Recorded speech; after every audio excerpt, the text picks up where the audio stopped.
கத்திரிக்காய் டெரஸ் கார்டனில் வந்தது, அதை வச்சு சாம்பார் பண்ண போகிறேன். நறுக்கிக்கலாம்.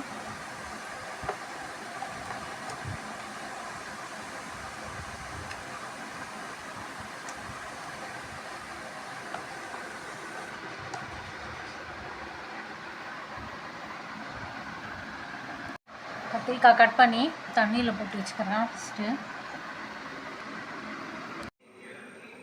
கத்திரிக்காய் சாம்பார் பண்ண போகிறேன். அது துவரம்பருப்பு எடுத்துருக்கேன் 1 கப்பு. அதை வாஷ் பண்ணிவிட்டு தண்ணி ஊற்றி மஞ்சள் பொடி போட்டு வேக வச்சுக்கலாம். ஃபஸ்ட்டு சாம்பாருக்கு புளி கரைச்சி உப்பு போட்டு வச்சுருக்கேன்.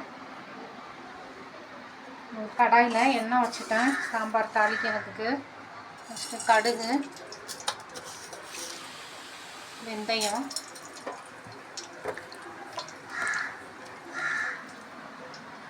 வெடிச்சோன்னே தண்ணியில் போட்டு வச்ச கத்திரிக்காயும் கருவேப்பிலையும் ஆட் பண்ணணும். அதில்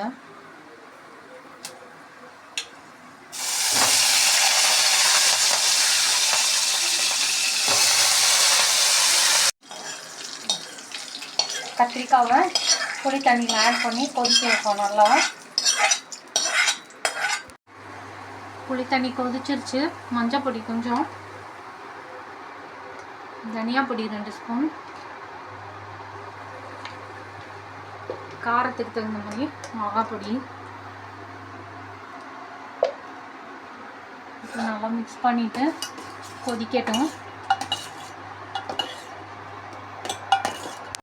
வேக வச்ச துவரம்பருப்பு எடுத்து நல்லா மேஷ் பண்ணி வச்சுக்கலாம்.